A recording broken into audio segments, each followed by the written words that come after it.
Hello, YouTube! Welcome in, welcome in. We're hanging out with some casual geographic, and we're going to figure out some animals that make no sense to be in the same place as each other, i.e. lions and penguins. Or lions, and I have no idea what the hell's in the water there. But it's probably not supposed to be there. Anyway, let's just get going. How about, yeah, sounds like an idea. Let's go. This video is brought to you by pure hyperfixation, severe... That moose was running on water. That's an alpaca with some penguins. Y'all are cooked. under medication, and an 8-second clip from 2021. Let me learn you something. That each other exist. What, don't know they exist? Sharks have no clue that camels exist, and nobody's talking about it. I'll talk about it, because you're loud and wrong, sir. The animal... Sharks have no idea that camels exist, and we're not even talking about. Of course, I mean, one, they probably know they exist. Two, of course they wouldn't know, even if they didn't know they exist. Who cares that they don't know they exist? They're sharks. Their only goal in life is to swim from point A to point B and eat whatever's in the bay. nicknamed the ships of the desert will take that moniker literally, as there's a group of camels that seemingly defy nature by swimming. Why does that look so cute? Why does it look so cute to just see a bunch of camels just kind of like vibing in the water? It just looks cute. They look so goofy, like legitimate little ships. Almost like little swan boats, but fluffy. Sometimes to outrageous degrees. Well, not really. Maturing is realizing it takes much less time to list the mammals that...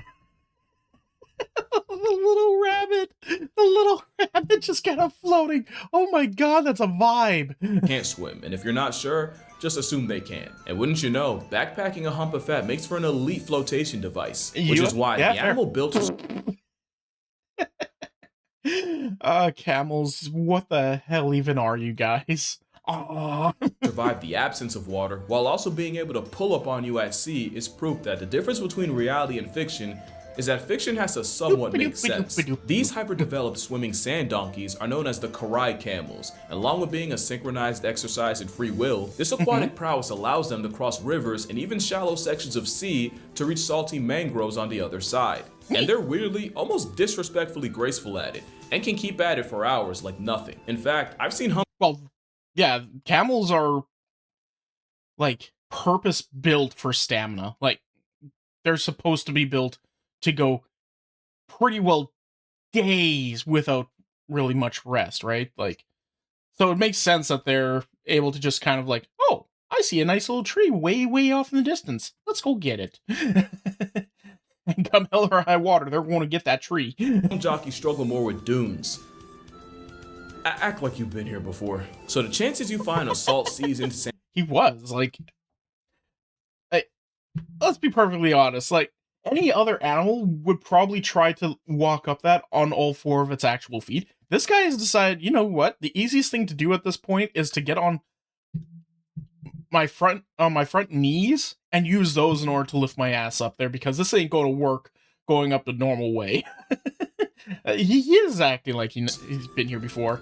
Act like you've been here before. So the chances you find a salt-seasoned sand llama off the Arabian Sea are low, but never zero. And there's at least one shark aware that camels exist. He told his friends. They did not believe him. And if that crossover wasn't weird enough, and it really should have been, it turns out shark and camel blood both contains tiny antibodies, nanobodies, that penetrate deep into tissues in a way nothing human can. And scientists believe that these nanobodies can be engineered to help humans treat diseases like cancer. That has nothing to do with this video, but that was just too weird a coincidence for me to just leave out. But yeah, anyway. Fair. Interesting dumb fact for the day, I guess. Some sharks do know camels exist. And it had me thinking, one of the consequences of the big cough of 2020 and the worldwide timeout that followed was that zoos now had to find new ways of keeping animals engaged. And to some, that meant showing them animals they'd never seen before. You had elephants excited to discover sea lions, penguins finding fish the likes of which they'd never seen, and a sea lion that could not believe the concept of a tegu. But then I thought, what about the most unlikely animals that do know about each other? And that's what this video is, animals you would not expect to find in the same place. That's a puppy and a whale shark. That's adorable. In my biased opinion. I'll explain that later. Because depending on where you live, you might just think leopard seals exist solely in the South Pole as an opt to penguins. Well, one, penguins aren't even the biggest part of their diet, it's krill. I love that so much. Just penguin flying right up. It's like, yay, I'm out of the water. I'm just going to hang on this little bird. Oh my God, there's a sea lion. Oh God. And the sea lion just raises up. Like, what the hell? But two, leopard seals have randomly appeared in places like Tasmania, New Zealand, South Africa, but especially Sydney, Australia. And it was a leopard seal in Sydney that was found with a full-grown platypus in its stomach. Obviously, Damn. Wait. Whereabouts are... What? incredibly rare, but there was a brief but very real moment Whereabouts are platypus located? Because I know that they seem like a Australian thing, but I don't know. Something feels like they shouldn't be there at the same time. where a duck-billed bioabomination and a rubber assault submarine were aware of each other, and a short time where you could have seen both. And that might not even be the most unexpected predator-prey crossover. And that's thanks to pet foolery. Oh yeah, this one. So one of the moose's actual like main predators. Like obviously, a moose has a couple predators, namely mountain lions and wolves. But they don't usually have to worry too much about them because it takes like a huge pack of wolves to take down a moose. So like, and that's kind of like a desperate measure for wolves. And it's the same with mountain lions. They don't want to fight these things. They're not a fun fight. However, there's one animal that will just roll up on a moose because it's there and it's hungry. Killer whale. Does that make sense to you?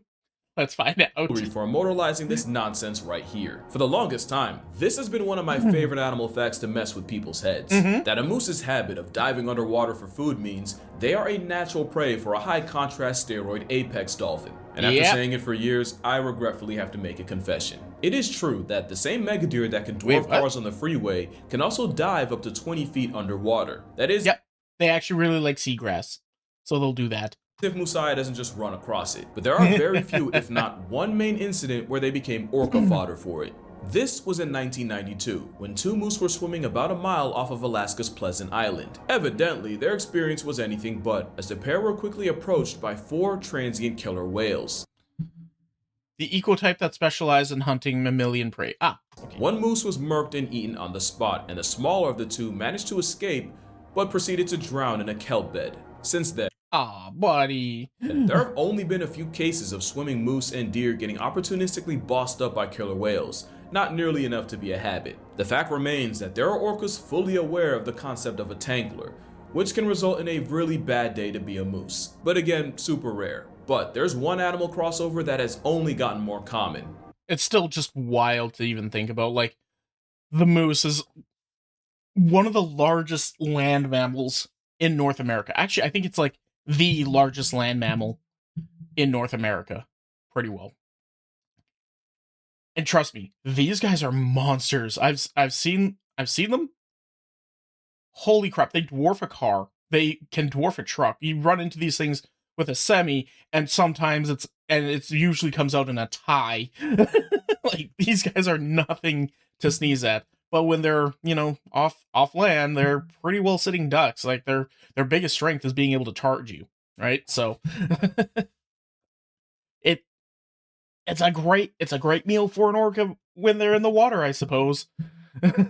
This is the predator with the widest range in the Western Hemisphere for a mammal. So much so that, depending on where you are, you might call it a cougar, a puma, a panther. They're not actually panthers. Mountain lion, catamount, I've never heard them called a catamount. Which means they have an exceptionally wide prey range, and the most random animal that has to worry about them are penguins. This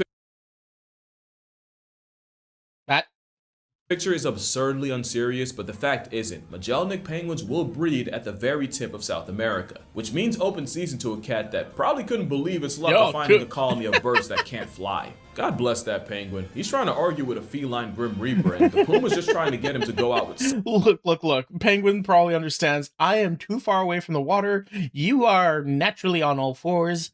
I am a little waddly buddy. I'm just going to argue with you. I'm just going to Karen this, because that's all I got at this point. How dare you touch my woman? How dare you touch my man? Some dignity. You genuinely need a whole new course in sex ed for them to just comprehend the level of they are. Imagine stumbling into a community of waddling That's a good one. Need a whole new level of sex ed to figure out how fucked they are. refrigerated meat slurpees. And the pumas treat them as such, so much that the pumas in Patagonia have even reshaped their natural behaviors around the presence of penguins. It'll never not be weird to know you can find cats and penguins in the same place. Now imagine if it happened twice. If I had a nickel, somehow on a completely different continent, it's the same script with different characters. With Caracals in Cape Town plundering colonies of African penguins. Caracals have the Those things are really cute. juice to make gravity look optional, so discovering blubbery flight I was not expecting that. One more time. of African penguins. Caracals have the juice to make gravity look optional, so Damn. discovering blubbery flightless chicken nuggets is the worst thing the penguins could have asked for. To the point where officials had to relocate 2 caracals after they murked 130 birds in only 2 months. I feel Whoops. so bad for penguins, man. They really get bodied by the most random things. Yeah. Like there is no way I should be able to look up armadillo eating penguin and actually get something. And I can't What? What do you mean? even show you that picture because of a turtle sloth turning a penguin into a ketchup packet. Just know, armadillos know about penguins, and the penguins are not happy about it. No, Jesus. What do you mean? What do you mean? Armadillos eating penguins? No, that doesn't make sense. No, my brain can't handle that. nobody gives flightless birds a break. Especially not the birds that can fly. Because there are ravens that not only are aware of the world's smallest penguin, but they'll go to some gruesome measures to grief them. Which actually sucks Really? because for the longest Aw. time, foot-tall, 3-pound fairy Fairy blue penguins or little blue penguins. penguins were somewhat safe on Australia's Phillip Island. But as recently as 20 years ago, scientists have noticed ravens randomly spawning in, much to the disaster of the pint-sized penguins. And these ravens have gone Look, I know that a lot of people really like crows and ravens and all that because they're super highly intelligent and cool mimicry and all that fun stuff. But let me be perfectly honest: crows and ravens are assholes. They don't fucking care. And when you have an animal that's rather very intelligent, they tend to get very sadistic. to extreme measures to raid their nests, like harassing the parents for hours to strong-arm them to surrender, or a pair of ravens working together with one raven distracting the parents while the other digs into the nest to pirate their progeny. There was an incident where a pair of ravens freaking yeeted a penguin parent off a cliff before poaching their offspring. Jesus, I'm rude. Very unkind of them. There's way too much penguin prejudice in this section, so let's shift gears. Oh, come on, dude! Okay, but like, seriously, sea lions are interesting because despite their name, sea lions are much closer to bears and the weasel crash out mustelins. Beach Wait, what? They're closer to bears? What? bears that do land part-time. Think of that every time you want to call one Okay, when you look at that, yeah, no, that makes sense that they are closer to bears. But like at the same time, what? a sea puppy. Why they're called lions? Well, you're looking at the main reason why. But what if lions and sea lions met each other? Well, lions on a beach feels wrong, but it happens. Lions really don't get enough credit for how adaptable they are, and on Namibia's Skeleton Coast, some lions have started combing along the Atlantic coast and hunting That's the skeleton coast. My blue little body was in the way. My bad. resting fur seals, which kind of felt wrong to me. You know, I grew up on watching them go after zebra, wildebeest, buffalo. Watching them stalk seals was weird. It was weird for the lions too, because researchers noticed the lions seemed unsure of how exactly to go about hunting this new prey. But in line Just like, wait. This thing's falling down weird. It's like not even falling down. It's just kind of like flopping a little. That's not how this... You're doing the game wrong. I don't understand this. Stop it. You're supposed to kind of like throw a fight, tilt over, and we're supposed to like flip you onto your back and all that. No, you're just kind of like flopping your butt onto the ground. That doesn't work for us. No, stop it. fashion, these beach lions adapted to a diet of sea lions. I know I said fur seals, they're actually closer to sea lions, so you could delete that comment. No. Okay. Making them the only lions known to hunt marine prey, which would technically make these lions marine mammals. Okay, not really, but it's still weird for me to see. I'm talking about lions on a beach. Also, lions know about stingrays. Huh. That doesn't feel real. And for y'all that are gonna be like, obviously, how did you not know? Listen, I don't know what I don't know. Lions on the beach is like snow in Africa. I know it happens. It's still gonna earn a double take when I see it. In Fair. Very fair. fact, I bet a number of y'all are stun locked on the snow in Africa thing. Like, yeah, that happens. Yeah, no, it makes sense that it happens, but it's still weird to hear that it actually's happened. They got ski resorts too. So before Wait, I get what? accused of using Allen Iverson, yes, it does snow in parts of Africa, although I'm not surprised you're surprised. The way some of y'all talk about her, you'd think Africa actually was a country. Wait till you find out we have houses too. Alright, I'm projecting, but like, bro. Johannesburg, South Africa. Imagine being in high school and having someone genuinely ask you if your parents grew up in a hut. Then I say my grandmother's house is like 3 of yours and I'm the bad guy. Man. Cape Town, South Africa. Yeah. And man, I did not need to say all that, but yeah, it snows in Africa. To be fair, the animals don't look too happy about it. Speaking of snow, No, to be perfectly honest, even in Canada, the animals are not happy about it when it snows. No. They're like, yeah, no, this is a guaranteed thing. This happens every year. We don't like this. We hate this. Why is this a thing?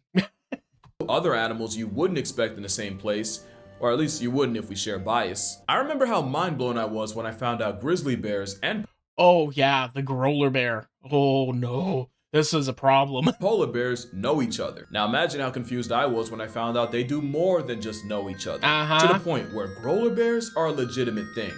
Or pizzlies, it depends on who the daddy is. Grizzly growler, polar pizzly. I guess it's not that surprising when you realize polar bears essentially evolved from brown bears. It's actually pretty interesting to see them on camera in the same place. And if you're wondering how these encounters go, a study showed that grizzlies usually dominate these interactions. Interspecies interactions, but polar bears were more likely to be displaced from the feeding site by grizzly bears than by conspecifics. Female polar bears with cubs were more likely to display aggressive behavior than other social classes during intra and interspecies specific aggressive interactions. Our results indicate that grizzly bears are socially dominant during interspecific competition with polar bears for marine mammal carcasses during autumn. With polar bears being submissive, and with a lot of encounters happening in Which is wild to hear that a polar bear being submissive in any situation. places like whale carcasses, 132 out of 137 recorded interactions saw the polar bears giving way to the grizzlies. But evidently, they'll meet up to feed and breed, and surely the first polar bear to ever go grizzly forever disgraced her polar lineage. But I guess the rhyme I don't know about that. They made something terrifying. Absolutely horrifying. is wrong. If it's black, attack, but if it's white, you'd be aight. It is wild that you have two apex predators that would normally have no love for each other, or in some cases try to eat each other, suddenly flipping a switch and breeding each other. It's an enemies to lover trope that sounds like it already has 2 seasons on Hulu. One theory says that the disappearing of the sea ice polar bears count on is forcing them further south where polar bears, especially females, can have That was such a trippy scene. Like, it was so trippy watching, like, this big wave coming through and all this ice just kind of, like, shifting slightly. It looks so polar weird. bears count on is forcing them further Right? south where polar bears, especially females, can have run-ins with male grizzlies. Similar to other large predators like lions and tigers, male grizzlies Oh my. will disperse well beyond their mother grounds, establishing a territory far removed from any possible relatives. This results in some males living on the absolute outskirts, and why virtually all the brown bears seen in the Canadian Arctic islands were male. So you take young grizzly nomads and hungry polar vagabonds, and 2 species that would have had minimal if any interactions are now humping out hybrids. It actually reminds me of wolves and coyotes, because where wolves can't stand them, coyotes hate and fear wolves. But when humans Look at that little bastard giving him shit, just like, get out of here, get out of my swamp. The wolf is just like, I don't like this. The small annoying child is being really annoying. really wiped wolves out, the population got so low that you got another season of enemies getting amorous. Now, Yeah. thanks to the same humans that tried to flatline them, there is today a legitimate coy wolf population in the United States. But with the Oh, wow. growlers and polars, it's still a super rare occurrence, but these occurrences have slowly been trending up. Just in 2017, researchers recorded 8 hybrids in the Arctic islands and traced them all back to a single female polar bear after she had mated with 2 male grizzlies. And you'd think this Oh, wow. love child would be the ultimate OP predator, but what you Really? actually get is a bear that can't properly fill the niche of either. Not polar enough to live on the ice, not Really? I thought it was. I was here whenever I heard about this thing. The growler bears were like kind of being viewed as a problem, like almost like a bit of a threat to the the surrounding ecosystem, sort of thing. Huh? Interesting. I didn't know they were like actually like a fail bear. not grizzly enough to go fully forest. Basically, if Logic the Rapper was a bear. Luckily, the next 2 animals don't have this problem. One, because a crocodile is physically, fundamentally, biologically impossible. But even if it weren't, they'd kill each other before they got the chance. Now, maybe I'm uninformed, maybe everyone's a lifelong herpetologist but me, but I did not know that you Oh, that guy! Oh, I hope he's okay. I have no idea what that clip is, but I'm so hoping he's okay. Oh no! could find crocodiles and alligators in the same area code. And to further risk my credibility, I'm a crocodile. I didn't think North America even had crocodiles until like last year. In my defense, there's only one place on the planet where alligators and crocodiles cross paths. I don't know why. This comes up every now and then, but I remember when I was first playing League of Legends, right? Like, I'm just getting my toes wet. I have no idea what this game really is all about, and I'm thumbing through characters, right? And I'm playing with one of my friends who is one of those types of people that just really likes to, he really likes the auto Glock. Let's put it that way.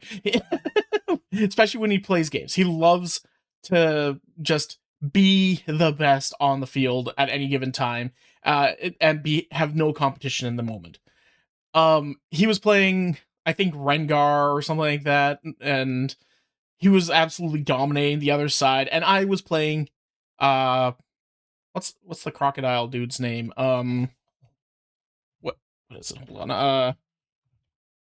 Crocodile character League of Legends.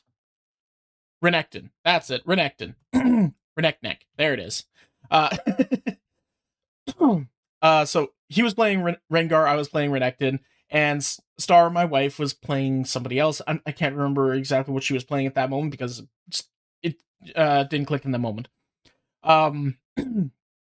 And our friend there, he just finished getting like a big pentakill. Like he was popping off, and then he started going off and be like, I am Rengar, I am Death Incarnate, I am the apex predator. It was doing all that. Meanwhile, I'm walking all the way back from base, and I'm just like, doop, doop, doop. I'm a crocodile. And we all just burst out laughing, just like right after this big epic speech. And then I think Star followed up with saying, I'm a princess or something like that, because she usually plays the pretty like Ari or something along those lines. And then there's me just like, I'm a crocodile. I wasn't paying attention. I was just watching his little waddle walk. And it's in the Everglades, because it will always be Florida. That's where this video was taken of It's crocodiles and alligators. Of course it's Florida. the 2 tankiest reptilians throwing down. So let's break it down. Well, Marv, here you can see the belly to the pavement gator wants no smoke. He is not trying to see him later. Meanwhile, Mr. Crocodile wants all the, oh, that's a strong hit to the gator, who is fully on the defensive. Now the crocodile's closing in with the confidence of the higher ground. That is the difference off-road. Okay, so crocodiles walk with their belly up, and alligators walk with their belly down. Interesting. Right, aren't crocodiles more like land-based in comparison to alligators? Isn't that how it usually kind of works? Suspension can make. It's looking bad for the gator at this rate. We won't see him later. He's gonna have to put something on the board because he is losing on the score. Oh, Ooh, got his nose. Oh no! Oh, gone by the neck. To the back of the skull, taking a page out of the Jaguar Panthera playbook, and he has drawn blood. Our gator may have to. Oh, the first offensive move by the gator, and it is a Got him by the nose. Oh my god. Well, got him by the eye. A Honestly. beautiful counter. Fun fact, folks, the crocodile, strongest recorded bite force on Earth, but their jaws Oh, they clipped. can be held together by bare hands, and the gator has taken full advantage. He might be able to more punishment.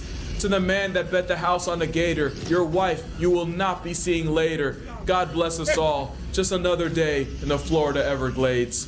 But yeah. They're so passive in their fights. Granted, they're not exactly like a fighting type creature, right? They're ambush predators. So they'll just kind of like hang out in the water and then just go whack.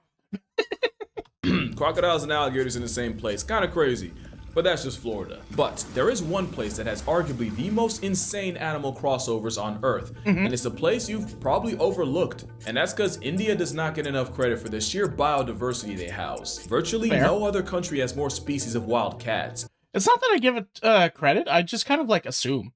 It's like, is there a weird animal? It's probably in India. Now with tigers, leopards, rare snow leopards, and even rarer Asiatic lions, India also has 4 of the 5 major big cats. They even got some cheetahs in there too, but it's the predator Why me no big cat? interactions in India that are notable, specifically the beef between a big cat and a bear. Sloth bears are insectivores fueled by the generational trauma of being preyed on by the biggest cat. So their main defense is being as offensive as possible, crashing Oh my god, Jesus. out in ways that can make even a big cat backpedal, which makes sloth bears God damn, that thing's like a monkey mixed with a bear. What the hell? I've never heard of this thing before. Jesus. the overgrown honey badger of India. Or at least it would if India didn't already have them. Not only does India have honey badgers, but tigers are very aware of them. Now, this is the only clip I could find, and I'm gonna pause it right here because that weasel's Just like any badger's like, get away from me. And the tiger's like, dude, and then just walks over and tips him. clearly not doing well, but it is interesting that the same scene we're used to seeing with lions also plays out with tigers. India doesn't just have a honey badger, they have a hyena too, the lesser known striped hyena. These are my favorites. These are my favorites. I know they're small little like nobodies and all that, but I love these little doofs. I love these guys. They're career scavengers, adorable. and with them often trailing behind much larger predators, they're basically the coyote to the tiger's wolf. They're also that to a literal wolf, cause yeah, Indian wolves are a thing, and the wolves and hyenas have something of a rivalry, where a single striped hyena can displace the single smaller wolf, but Indian wolf packs can send a hyena packing. Although I've also seen striped hyenas take on multiple Action economy, baby. wolves, so it just shows that there are no absolutes in nature. But studies also show that sometimes striped hyenas will travel with wolf packs and even share dens with them, which is a plot twist I was not expecting. Striped hyenas will also cross paths with sloth bears, sometimes foraging in the same space. Although the only interaction I could find of the two was a striped hyena carrying the disembodied head of a past tense sloth bear. Oh. That's my comfort character right there. Anyway, back to the Indian wolves, they also have run-ins with tigers, although for obvious reasons, those don't usually go the wolves' way, and they try to avoid them. Especially because tigers are often the ones nerfing the wolves' numbers. But because wolves... Yeah. Look, you can have action economy all you want, buddy, but like you're still CR like half versus a CR4. It's going to take a lot of you guys in order to take on one of those. are wolves, there have also been occasions of packs harassing and mobbing the much larger tiger, even following them to drive them away from dens despite the risk. That being said, 500 goblins could probably take out a Tarrasque. Which is honestly everything I love about them. Side note, can we just take a moment to acknowledge the beauty of an animal most people don't know exists? But to make a long story short, if you told me that there's a country with a third of all the cat species, 4 out of the 5 big cat species, the world's deadliest bear, a lesser known hyena, an even lesser known wolf, and a honey badger, well, I'd call it the greatest crossover event in nature. Fair. And now I see why the Jungle Book was based there. But that's gonna do it for this video. Valid. If this video gets more than 200,000 likes, I will make a video on Indian animal lore, because there is a lot I'm doing my part. You guys go do your part. of it. Just ask this guy. But for now, drink water, hug your mother. Reminder, there's a shark out there that knows about camels. Let Pops know you appreciate him, and I'ma see y'all in the next one. Yeah. That was great. It's always fun watching a Casual Geographic. They don't do great on the channel, but at the same time, it doesn't matter to me. I like them. I like animals, so I like watching stuff about animals. Anyway, thank you guys so much for watching. Remember to go check out the original, like, share, subscribe, all that fun stuff, and make sure to leave a comment. Anyway, we'll talk to you guys later. Have a good one. Bye-bye. Wah! Hey, did you enjoy that? Was it funny? Well, come and check it out live over on twitch.tv/freeform_art. Make sure you put the _art. We have lots of fun there. We enjoy ourselves, and we want to see you over there. So come on and hang out. See you in a bit.